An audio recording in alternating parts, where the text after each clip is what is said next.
Good evening, and welcome to the first global briefing of the 2020-2021 academic year.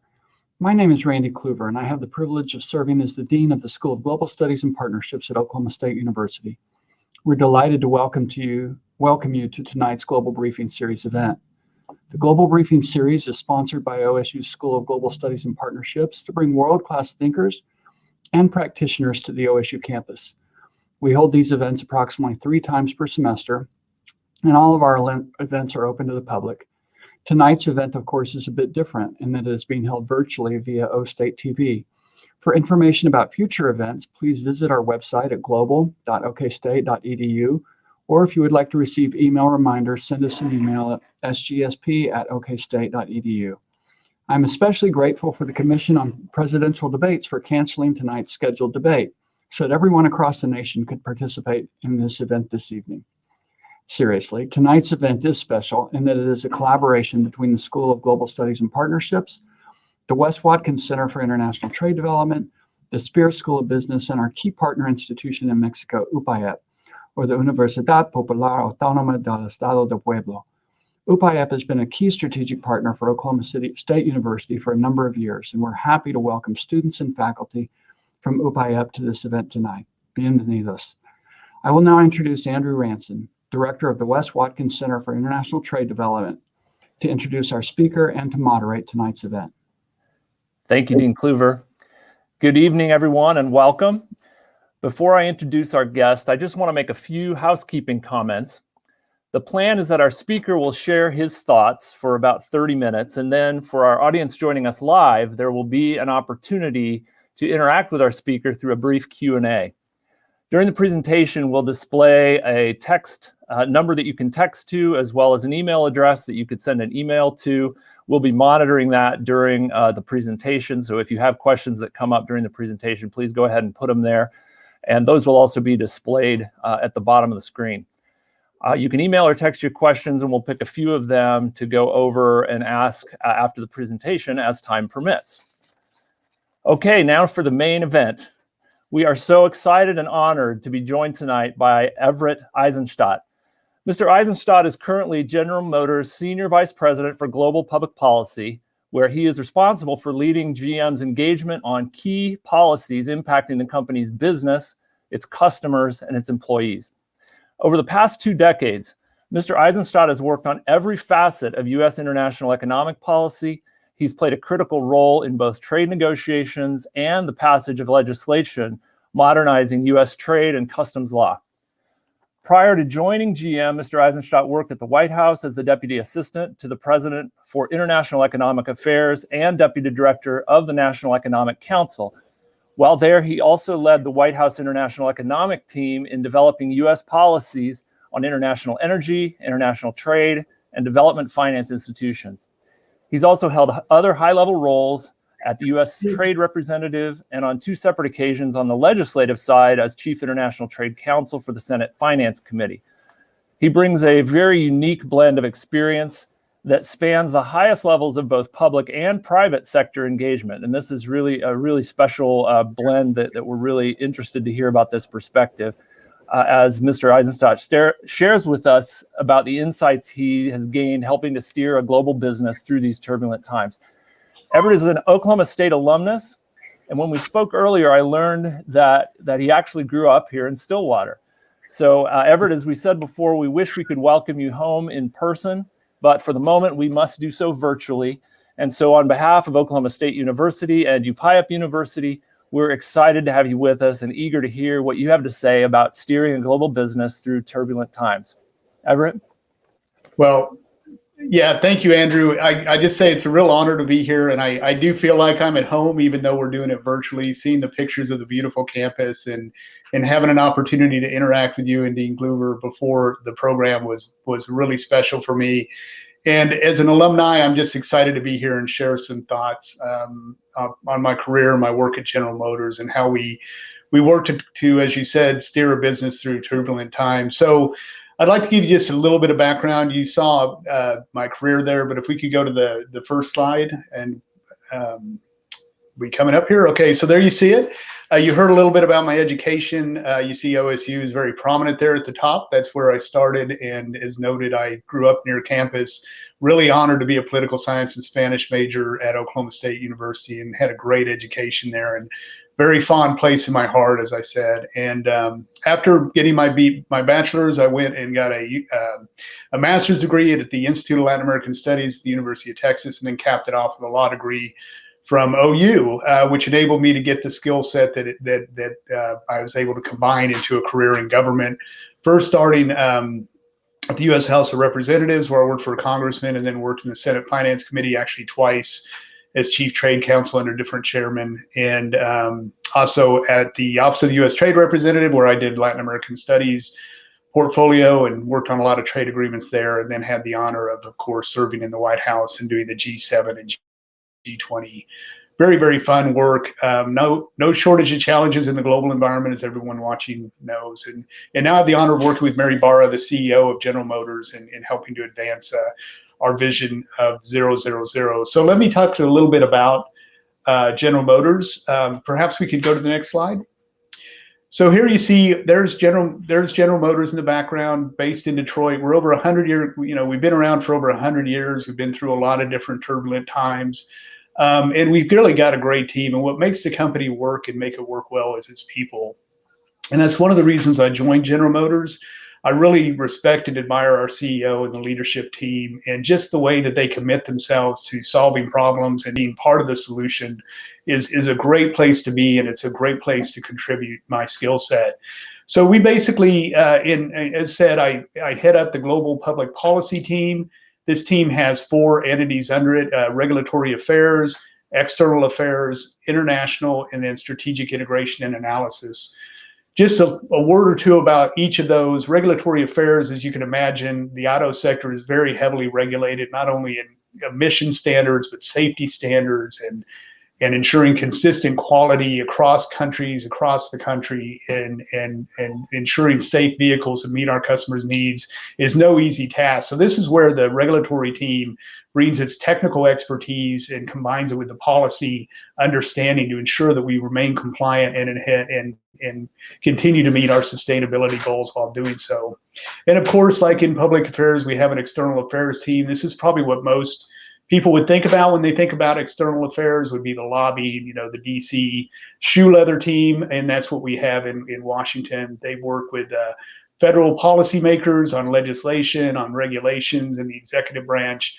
And but also very, very important is the state and local teams. And I think most of you that have taken political science have heard the expression that, states are the incubators of ideas, and often what originates in a state sometimes gets percolated up to the federal level. And that's certainly true in the transportation area.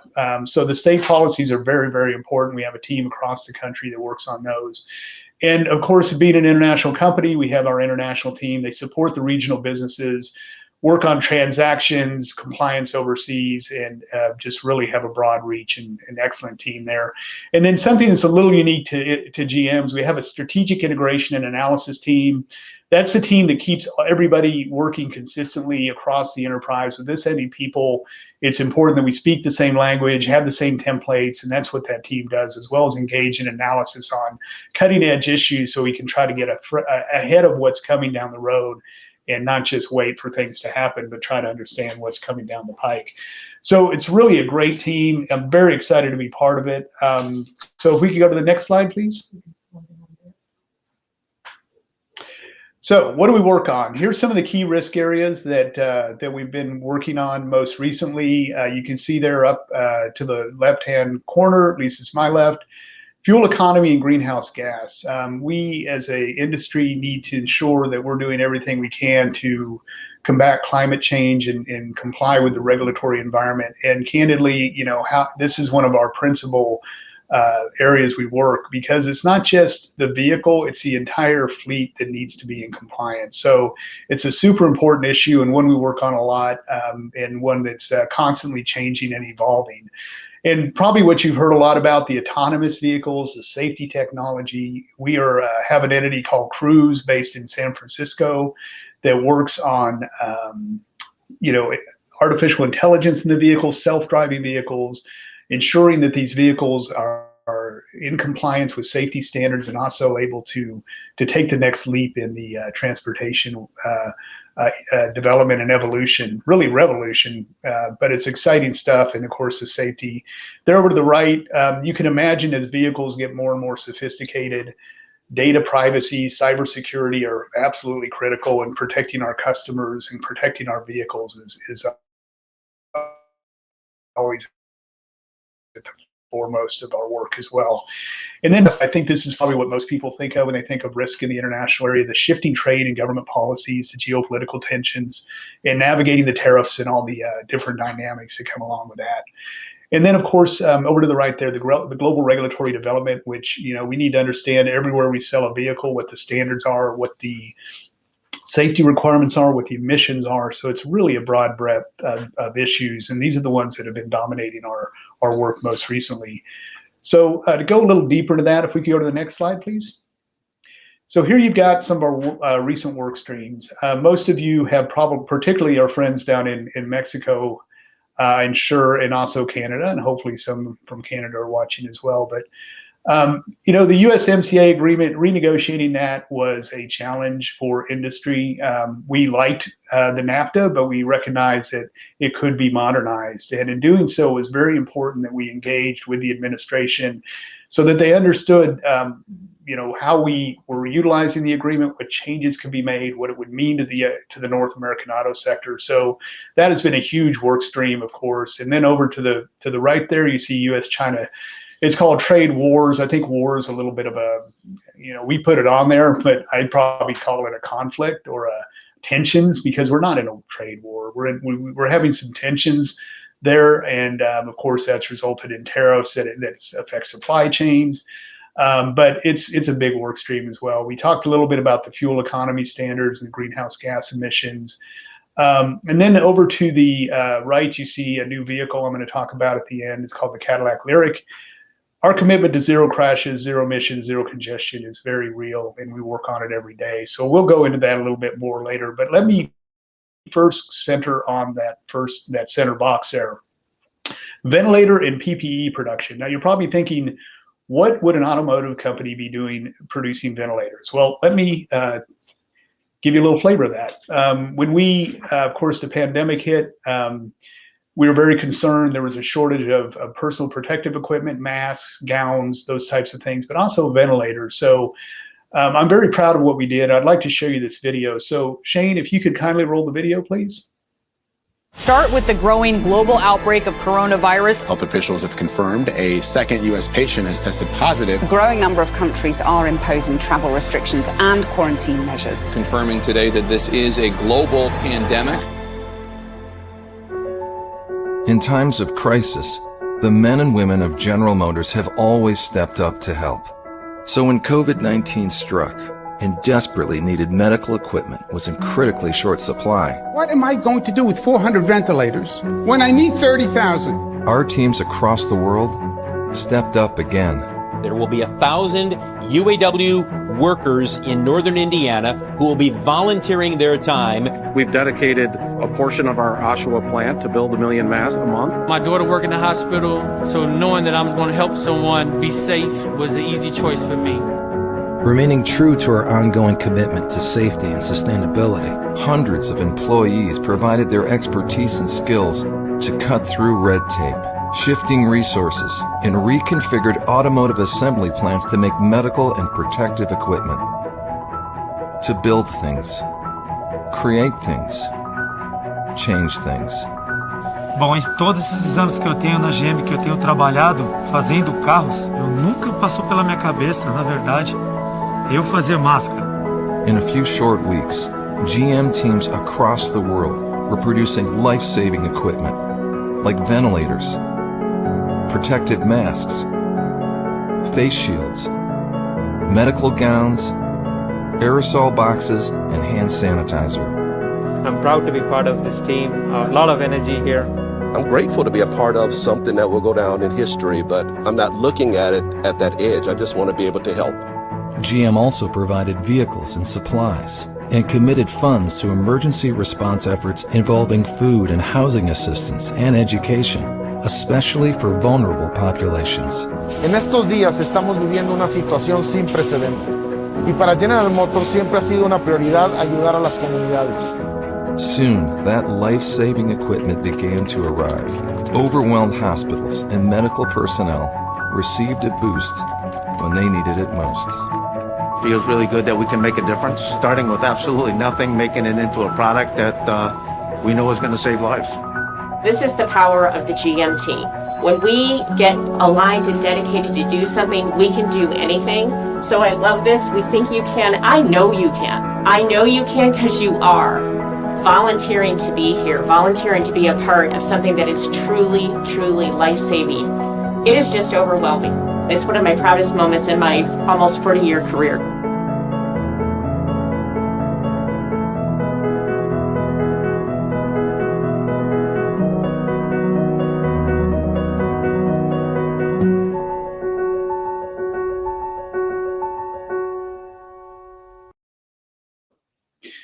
So yeah, sorry, I get a little emotional every time I see that video. I mean, what the company was able to do, and really the amount of time. I mean, just in a matter of months. I recall when Mary Barra got the call, our CEO, and you saw Mary there at the end.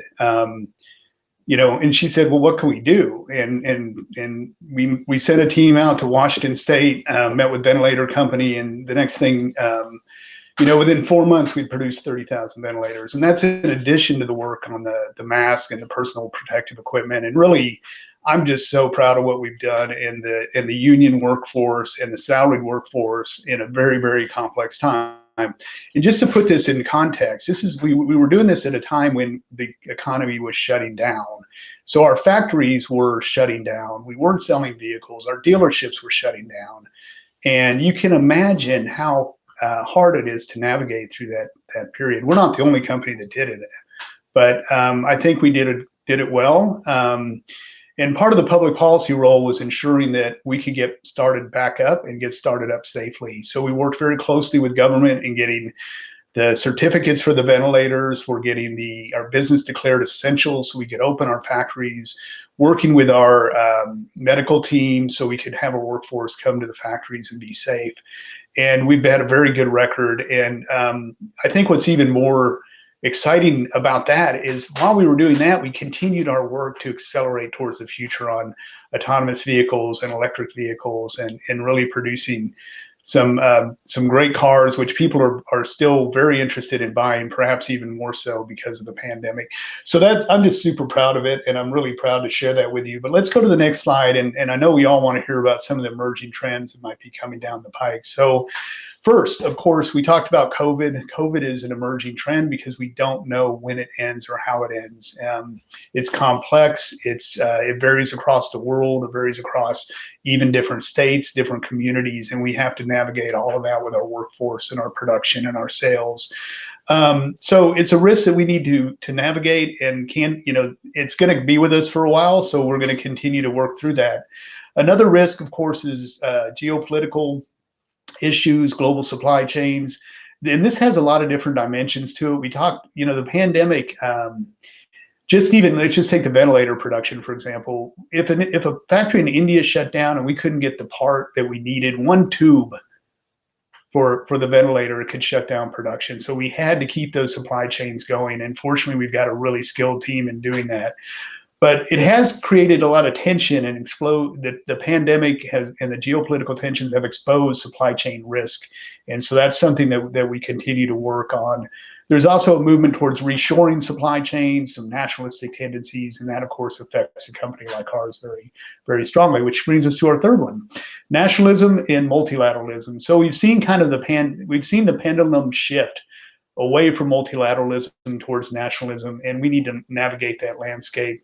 The geopolitical landscape's uncertain. The auto sector is always at the apex.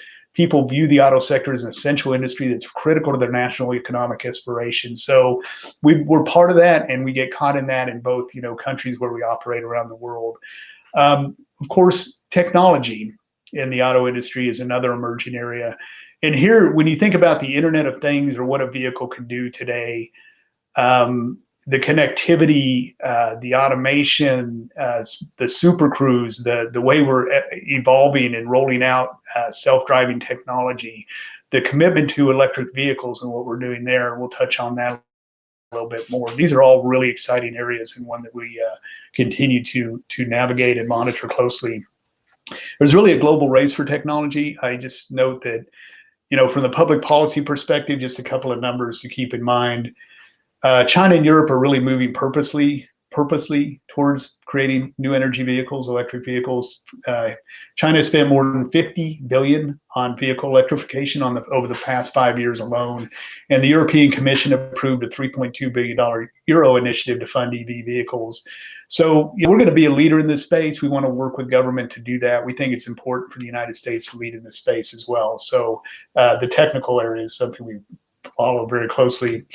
And then, as we look to the pressures that we face with the pandemic, the money isn't unlimited and deficits matter, and infrastructure is needed. So we need to help government make good decisions by giving them good facts about what their decisions mean for productivity in the United States and what it means for our workforce and our ability to compete. So we work there very, very carefully. And of course, the environmental sustainability and climate change is an area we talked about as well. The climate change is accelerating. We're doing our part to ensure that we can contribute to the solution. Some have said that 2020 marks the beginning of the climate mitigation decade. I am confident this is going to continue to be a very important area for a long period of time. Just to give you some sense of our commitment in this space beyond our vehicles, some of our sustainability goals, we've committed to sourcing 100% of our facilities' electricity from renewables by 2040 globally, and by 2030 in the US, and by 2025 we'll have 80% of the way there. So we're making progress, and we will get there.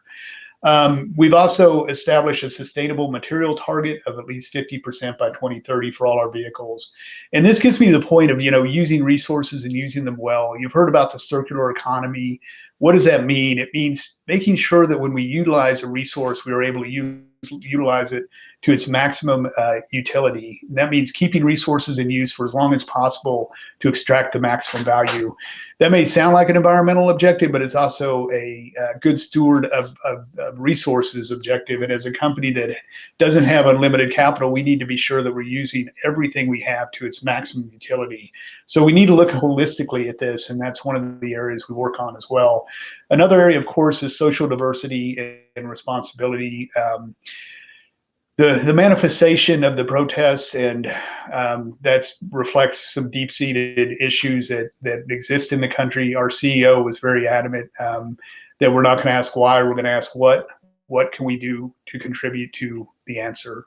And this is not just a U.S. problem. You see, protests around the world. You see them in Thailand, Hong Kong, Paris. And it's an area that we've got to think about, and how do we manage a workforce, and what role do corporations play in helping find solutions to these problems. One of the dynamics that's happened in the public policy space is that corporations have become much more part of the expectations on a corporation are that you're going to contribute to the solution and not just be a bystander. So our CEO has done tremendous work, empowered us to be part of the solution, and diversity and inclusion are one of our high priorities. In fact, we aspire to be the most inclusive company in the world, and we're redefining ourselves to ensure that we can achieve that goal. And then let me go to slide 8. This is a little bit about the future, and then I'll wrap up, and hopefully we'll have plenty of time for questions. But where is the future going? I'm just going to focus on a couple of things. This is our electric vehicle future. And what you see there is what we call the Ultium battery. This is going to power the vehicles of the future. We're the only OEM, that's the original equipment manufacturer, that is producing batteries for vehicles in the United States. We've done a joint venture with an entity called LG Chem. We're investing heavily here in the United States on this. Our joint ventures in Lordstown, and it's really incredible. Just to give you a sense of scale, we've invested about $27 billion in American manufacturing, which amounts to about 26% of all U.S. automotive OEM investments since 2010. we announced this joint venture, I said, with LG Chem. It was a $2.3 billion investment. And this battery cell facility is going to enable us to produce vehicles. You'll see more about this when you see the Hummer EV vehicle, the Lyriq vehicle we're going to talk a little bit about. But we're moving at a rapid pace, and our desire is to be a manufacturer of cells, to be, you know, the destiny of our own future. Have our future in our hand. That's what we're doing. It is lightweight, it is space efficient, it enables us to do things with engineering that are really unprecedented. And we will move from, just as we did from the horse and buggy to the internal combustible engine, we're going to move to a whole new area of technological development that's going to be really exciting in the future. And it's starting to roll out as early as this year.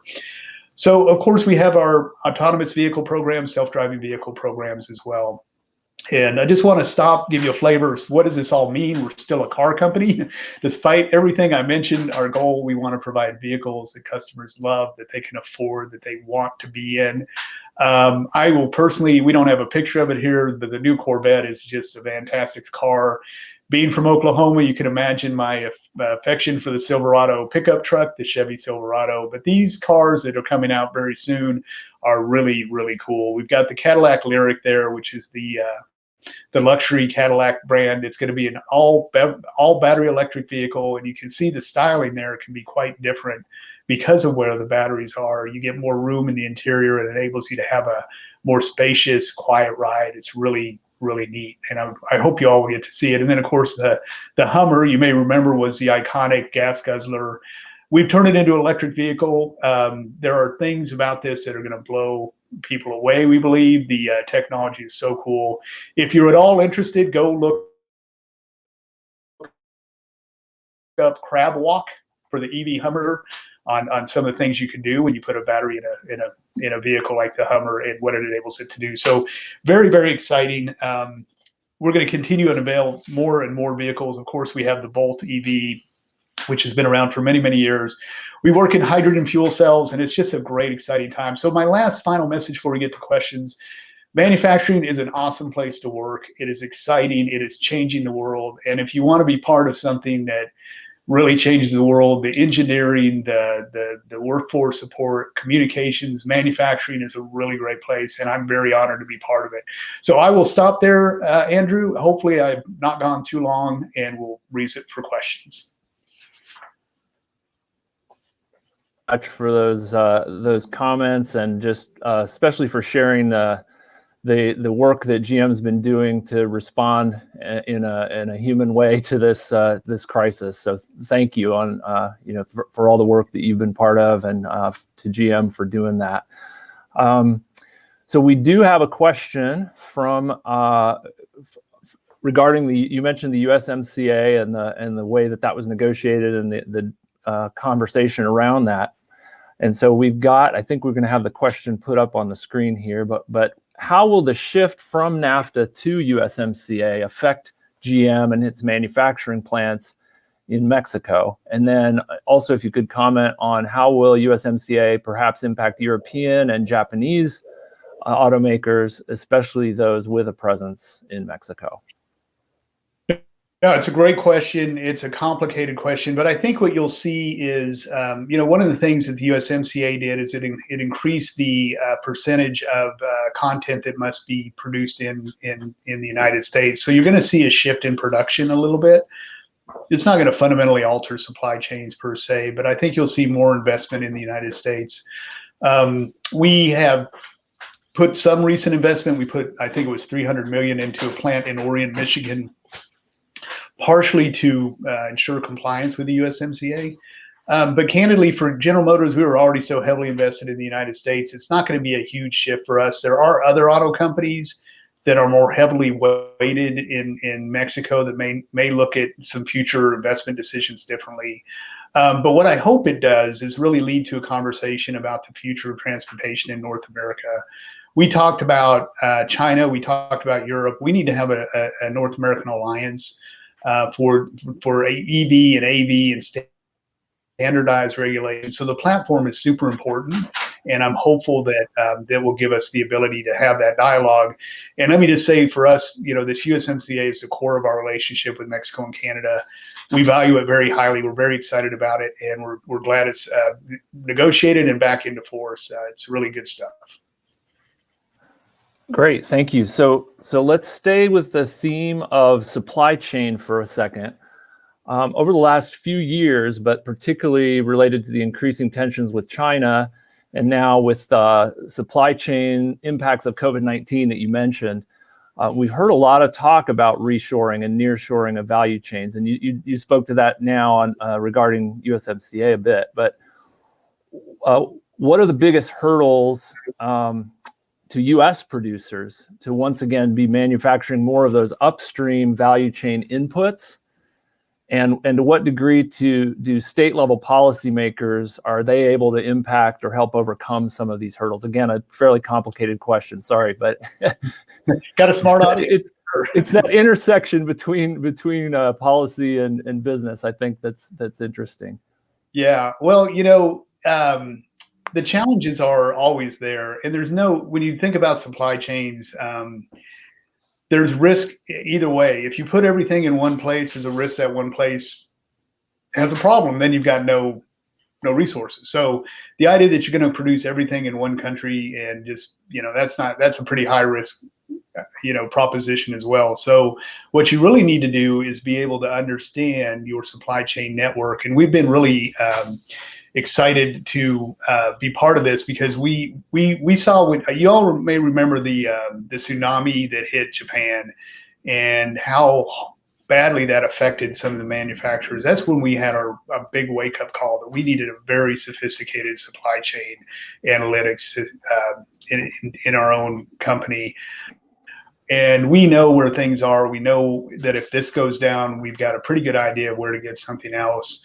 And it's a challenge, but you know what? That's what we're all here for, is to face challenges and fix problems. So there's no easy answer. The answer is not put it all here or put it all there. There's risks on both sides. The answer is doing it in a way and understanding where your resources are needed and where you can get them, and being able to respond quickly and with agility to challenges. And I think the ventilator production just demonstrates that if you've got a very good, sophisticated manufacturing team, you can really, rise to any challenge. So I hope that answers the question. The state level policies are important for incentives. They're not critical, but they're a big part of it. It helps, but it is definitely part of where you source, for sure. Well, just a short follow up. So one thing I've been thinking a lot about is that the risk calculation, and obviously a company like GM, you mentioned the response to the tsunami and that being a wake up call, and you really reprogrammed almost at that point so that this didn't essentially take you by surprise. And that's obviously not as true for some probably smaller organizations, for example. But could you speak to, just as you calculate risk as a large or medium small firm, how does the balance between that overall risk profile that you're talking about and diversifying that through different places of manufacturing some of your inputs and so forth, how do you balance that with the straight up cost? I mean, that seems to be the equation. Is it low cost producer or is it risk, right? It's everything. Look, this is why it's fun, right? If problems were easy, then you wouldn't need smart people to try to navigate it. But that is exactly right. You've got to do it all. Like, just think about it. You got to produce a vehicle consistently every time it comes off the lot, and you need to have inventory, and you need to do it, through logistically, get it to the dealers and get it in the customer's hands. It's got to work. It's got to be safe. So it's a very complex matrix. And when I went back and where I started, it all starts with people. You have good people, you have good leadership, you have a good vision, you have a shared desire to achieve an objective, and you can come together and really do some things that might seem candidly, almost impossible, but they can be achieved. And that's why it's fun to be in this sector and to be part of the work of General Motors. Okay, great. Well, I'm going to pull on one other thread that just came up a little bit, is that interplay between the legislative process and, you talked about potentially at a state level, incentives could be used to help start to build some of that upstream supply chain. But one of the questions that just came in is, can you talk a bit more about what lobbying efforts actually look like between companies and legislative bodies? Yeah, no, I think that's a really good question. And, what is lobbying? It's communicating, and it's communicating on behalf of your position, and people advocate in all different types of environments. In the legislative arena, it is important. Relationships are important because you need to build trust, and you need to be a good, credible voice. And so one of the things that one of our values at General Motors is win with integrity. And why is that a value? Because we know that all we have is our credibility. And so when we present a position, whether it be on safety or electric vehicles, we want to be a trusted voice for the auto sector. So building that credibility, having the relationships, and knowing how policy is made is really important. It's a complicated. I remember when I first moved to Washington, and I looked up at the Commerce Department, and I thought, oh my gosh, that's a huge building. And it's just a big brick square. Actually, it's many, many squares.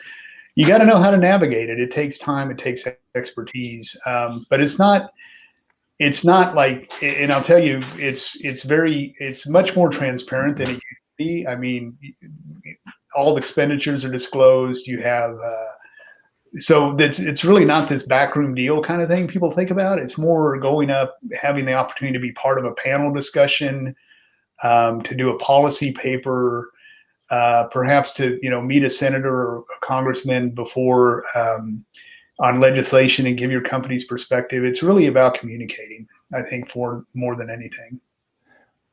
And so then from a policy standpoint, so, I think when I think about the role that universities play in these processes, and I think about things like research in the areas of engineering and elsewhere, that's pretty clear. But can you talk a little bit about the role of university research in the policy forum? Absolutely. We have internally in GM an R&D, of course, and we are working on things like hydrogen fuel cells and battery technology, and partnering with universities is critical, because this is where big ideas can come together, and hopefully business and public sector can come together to apply these big ideas in a way that helps change the world for the better. So universities do get federal funding. I recall when I worked on Capitol Hill, I worked for a member from Arizona, and we of course would hear from the University of Arizona would come in and talk about their work and what they did and how support would help them achieve the overall national objectives. And again, it's about communicating what you do and why it matters. So I think it's very important. And Andrew, big believer in it. It's part of the partnerships we have. We partner with the universities around the world and really value that relationship. That's great. Thank you. So shifting gears a little bit, but looking to the future, and this was a little bit tongue in cheek, I think this question was asked. So flying cars in the near future, asking for a friend. Asking for a friend. I thought I wouldn't even edit that one. I just let it ride. I'm not going to predict when and where, but I will say yes. Okay. And somebody may watch that in 50 years and I think it's just a matter of when and where. But look, this is one thing that people get intimidated by, self-driving vehicles. And I think one of the misconceptions is that all of a sudden these things are just going to pop up on the road and they'll be, the car's driving by itself. No, this is an evolutionary concept, right? And so the technology is deployed over time. You look at some of our vehicles that we have, more recent vehicles on the road, and they already have much of that technology in them. We've come out with automatic lane change. We have a heads-up display. We've got side mirrors that will show if somebody's coming up on you from the left where you used to have a blind spot. And to us, that's such a great innovation, because it helps protect the passenger, and it makes us all safer, which goes to that aspiration of zero crashes. So the self-driving technology is real. It will go to the air, drones, all that. It's why this sector is fun and exciting, because it really brings together so many different elements. And And we're glad to be. I'm not going to predict for us, but I'll tell you that there's a lot of interesting work going on in this sector across many different companies. Wonderful. Well, it is a bit mind bending to try to think about what's what's coming down the pike, right? And it's a little bit Jetsons at times. So, so you mentioned your deep respect for Mary Barra and her work there. Can you talk a little bit more about how having the only female CEO in the auto industry has shaped the way GM approaches issues, and then how GM influences global policy? Well, they're two very different questions. I think that one of the areas, Mary was, her career was made at GM. She started where everybody starts, entry-level job, engineering. She's an engineer. She worked her way through many different parts of the company, and really developed a broad breadth of knowledge that's needed to be a CEO. You can't just be an engineer. You can't just look at things through one lens. And I think that multidisciplinary work that she did in many different parts, she ran factories, and her skill brought her to the top. And she's a great leader who aspires us to do better. And what it means for us, I think, as a company is that we really devote a lot of support and resources into trying to train the next generation, because skill and the ability to change the world is not limited by gender, and it's not limited by the color of your skin, and it's not limited by where you came from. It's anybody. It should be open to everyone. And so some may not have the opportunities to step into the roles immediately, but to have this in our mind that we want to be inclusive and bring in the next generation of talent, the next generation of leaders, that diverse perspective makes us a better company. It makes us more innovative. So I think that's part of it. It's really fun to do that. I also feel like, one of the areas that the company is really committed to is ensuring that, I'm going to say this in front of a university audience, so I'm sorry, but reality is not everybody needs a 4-year degree. There's a lot of great jobs in manufacturing that, a 2-year training for a vehicle technician or to work in some of the complex manufacturing are great jobs. And we want to make sure that people could accept, there's actually a shortage of skilled labor in manufacturing in this country. So there's a lot of opportunity out there. So diversity, inclusion, growing the workforce are very important. Your next question, what is the role of public policy in the global world? Well, I hope I answered a little bit through my slides. But how does it shape the way we approach the issues that's there? Thanks for putting that up. I don't think it really shapes it too much differently, because we, as I said, our credibility and our values are win-wins. We need to, speak truth, and that's where she's a very authentic CEO. And I think the fact that she is accessible and demonstrates great leadership inspires us all to be better. So I guess it just influences us to do the best we can and really, stay true to our values as we do the work. Yeah. So I'm navigating several systems here, just trying to make sure I'm asking the right question. It's up next. So this one comes from a first responder and firefighter EMT who's also married to a nurse, and he says, "Thank you and your team for contributing your efforts to keeping us safe." And so his question is regarding business continuity and resource supply chain. What is the biggest challenge in finding supplies overseas? And how competitive was securing what you needed when so many were competing for those same limited supplies? Yeah, well, first I'll say thank you, because the frontline workers were carrying the brunt, and it was really their work that inspired us to be part of the solution. So I do want to just kind of divert. The fact that the question was brought by a frontline worker. I didn't even mention this, but we have In a GM vehicle, we have something called OnStar. OnStar gives you connectivity. It's almost like your own personal 911. And if you ever have an accident or you have trouble on the road, all you have to do is press this button and you get a 911 operator. It's not a 911 operator, actually. It's an internal GM operator that has relationships with first responders. And those relationships are so important because let's say you've got an accident and you got the first responder coming. We help connect the 911 to the person in distress, and they are able to get information about the type of crash, some diagnostics about the severity of the crash, how many people, and that enables them to get there and be more efficient. And even if the car is a battery electric vehicle or a truck, all that's very critical information. So I encourage folks to think about that, the safety part of it. It's really very proud of the work we do with the first responders.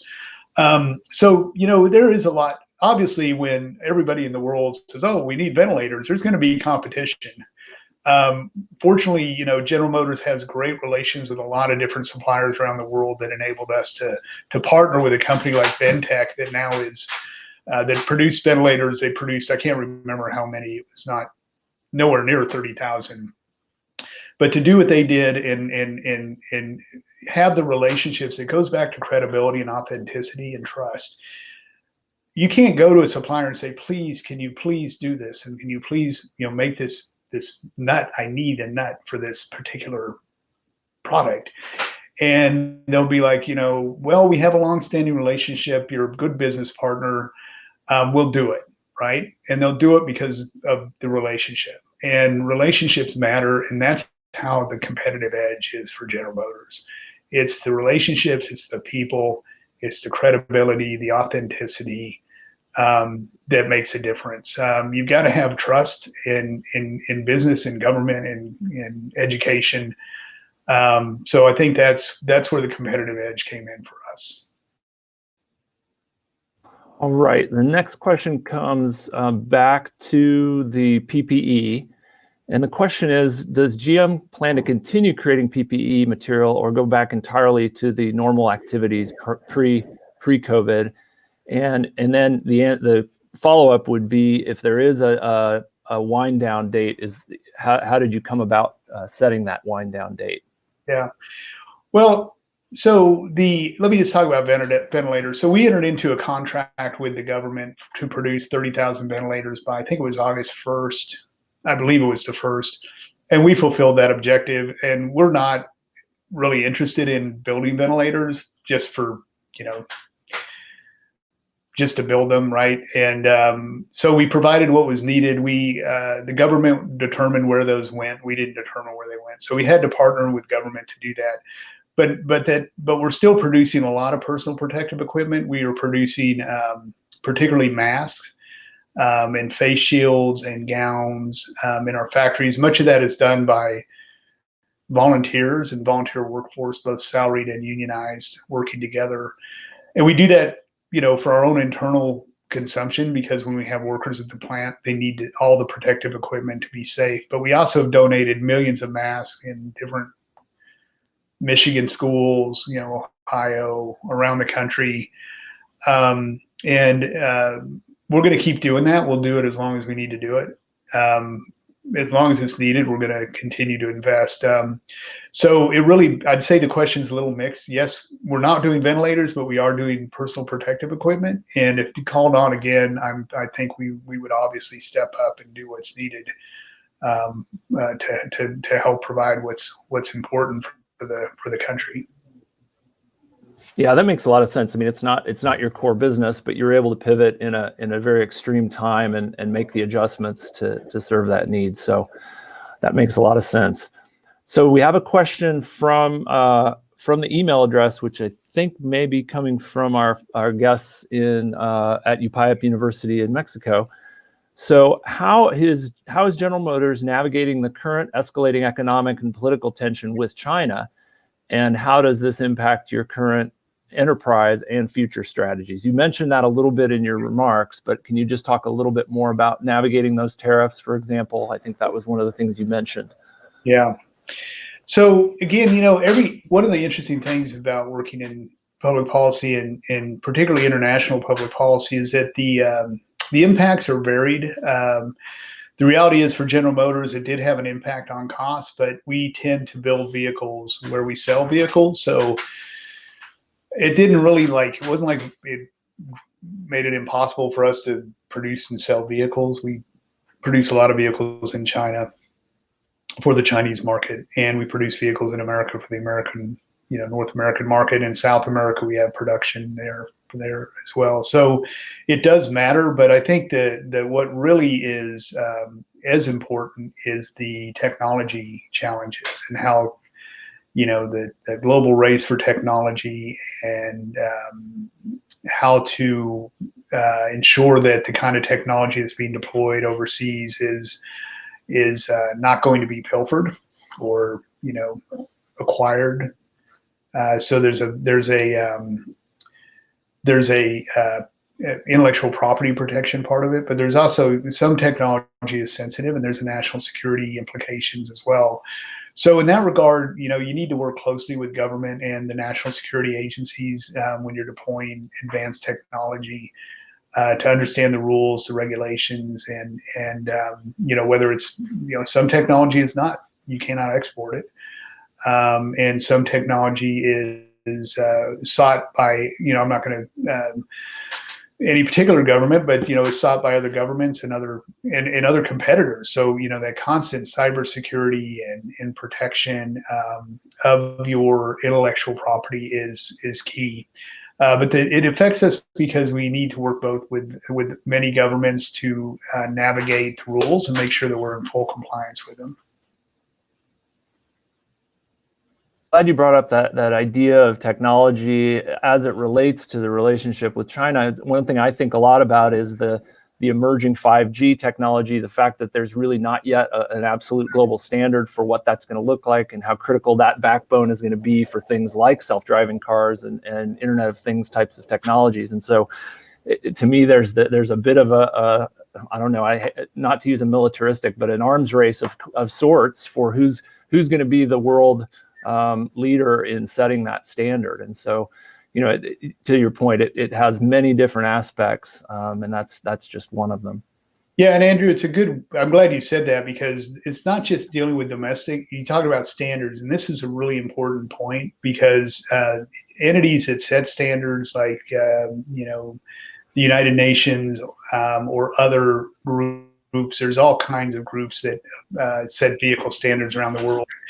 It's really it can be a competitive disadvantage if the world standard is not one that the U.S. adheres to domestically. The costs on a producer in the United States can go up quite high to get a vehicle out if there's standards that serve as a barrier. So, there's a lot of work that goes on in the international space with entities like the United Nations, World Trade Organization, all kinds of standard setting bodies to ensure that they're fair, they're based on science, they're based on good data, they're fair, they're not discriminatory, and that's a really important space. And so you go back to one of those first charts, and I talked about the global regulatory team. We have a team that does that all the time. So there's great career opportunities in international regulatory issues as well. And it's pretty interesting. I know it may not sound interesting, but working with those international organizations and understanding the technical aspects is a pretty cool thing to be able to do for a living. So it's a neat space. I have just one more thought, because I love the technology space myself, and it's just the idea of standards. If you have more than one, then it's really hard for the technology to work in an integrated way over time if you start having different standards, right? I mean, so that's why that work on this front end is so important. Yep, absolutely. So I'm going to give we're about to wrap up here, and I kind of went a little bit over our 45 minutes, but the discussion was so good and the questions coming in were so good. I'm going to give this last question to some of our graduate students in our Global Studies program. They ask, or the student asks, what potential career opportunities are available for students who have a global studies background? And then how has COVID affected your hiring processes and infrastructure? Both great questions, and certainly very practical questions, the questions I would be asking exactly, like, what am I going to do with my degree? The great thing about global studies is the world is going to continue to be a globalized entity, and it is just becoming more and more complex. When I first started working international trade, things were, I don't want to say they were simple, but it was tariffs and then maybe taxes, and now you can have a career doing international health policy, international environmental policy, international biology, international regulatory policy. I mean, it's just unlimited opportunity.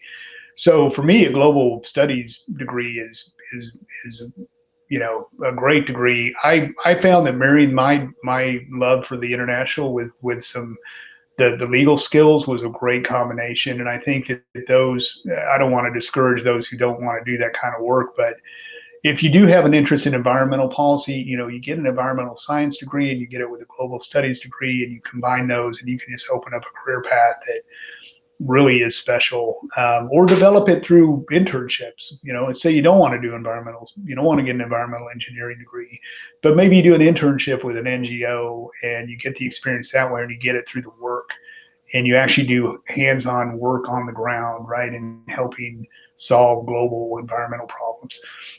Big fan of this global studies program. For me, it was the open door. It was the door that opened the world that I'm able to be part of today at Oklahoma State. It really was the door that opened for me. So big fan. And as far as our hiring practices, we're hiring. We have jobs posted now, and we do a lot more virtual interviews. It's a little bit harder, but it also opens up, in many ways, it's more interesting because you can get a better breadth, you get more breadth because you're not limited geographically. It's not like you're going to a university just to meet those students. It takes a day. I mean, now if I wanted to interview someone from California, Oklahoma, and Pennsylvania, I could do that in the space of an hour, right? So I think in many ways it's actually created more of a level playing field. Mm-hmm. So I think it could be a good thing, but I understand for many of you, it's tough right now, and but we'll get through this. And I encourage you to just keep focused on your objectives. Reach out, partner where you can, because business can be a great partner. We want, as I said, we need and want to grow talent. So I just encourage y'all to just keep going at it. And I just want to say thank you for the opportunity. It was really fun, and I hope it was helpful for you in the audience as well.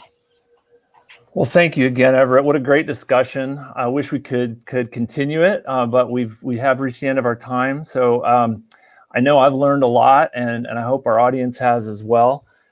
And so as a small token of our appreciation to share with you,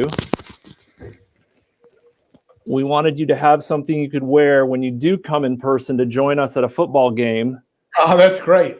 Whenever we have that opportunity to have you here. So thank you again, and we're really grateful for that, for your time. So to our audience here in the US and in Mexico and Canada, around the world, we thank you for joining us. Thank you once again to our sponsors, to the OSU School of Global Studies and Partnerships, to the Spears School of Business, and the Wes Watkins Center for International Trade Development, as well as our partners at UPipe University in Puebla. And thank you once again, Mr. Eissenstat, for joining us for this global briefing. I wish you good night. Buenas noches. Thanks, Andrew. Thanks, Dean Glover. Great pleasure. Buenas noches.